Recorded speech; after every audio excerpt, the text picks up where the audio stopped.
Saudi আরব, কাতার, Dubai, বিশেষ করে middle ইস্টের যে দেশগুলো আছে, আপনারা অনেকেই খেয়াল করে দেখবেন এই দেশ থেকে কিছু বছর থেকে যারা বাংলাদেশে গেছে বা আপনাদের শুভাকাঙ্ক্ষী বন্ধু বান্ধব যারা এই দেশে আছে, আপনি যদি তাদেরকে ফোন দিয়ে জিজ্ঞান আমি তো মিডল ইস্টের এই দেশে যাইতে চাইতেছি, কেমন হবে বা কোন কাজে গেলে ভালো হবে, তারা জবাবে একটা কথাই বলে যে মিডল ইস্টে আইসো না, মিডল ইস্টে শান্তি নাই, মিডল ইস্টের আগের মতো নাই। এই কথাগুলো কেন বলে জানেন? কিছু কিছু বাঙালিদের জন্য, কিছু কিছু ভিসা ব্যবসায়ীদের জন্য। বাংলাদেশ থেকে আইসা কিছু টাকার লোভে যারা ভিসা ব্যবসা শুরু করে, দালালি শুরু করে অনেক অনেক মানুষ আনে, আইনে কাজ দিতে পারে না, র মানুষ হয়ে যায়, কাজের থেকে মানুষ বেশি হয়ে যায়। ঠিক এই কারণগুলোর জন্য এই দেশগুলোর আগের মতো নাই।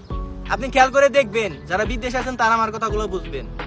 বিশেষ করে বাঙালিদের এই সমস্যাটা বেশি। কাজ নাই, কাজ থাকলে বেতন নাই, ভিসা ভালো না, মুদির ভালো না, মালিক ভালো না। বাট অন্য অন্য দেশের মানুষগুলা এই সমস্যাগুলো খুব কম ফেস করে। বিশেষ করে এই বাঙালিদের জন্য এই সমস্যাটা হয়। বাঙালিদের জন্য মিডল ইস্ট গুলা একদম নষ্ট হয়ে গেছে, কারণ ওই যে কিছু টাকা লুবে রহ মানুষ আনছে, এখন কাজ দিতে পারতেছে না।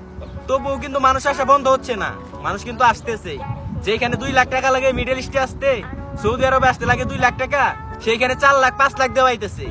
কষ্ট হইলেও তারা থাকতেছে, কাজ করতেছে। বাট আগের মতো থাকলে আমাদের টাকাটা তুলতে, আমাদের চালানটা তুলতে অনেকটা সুবিধা হইতো।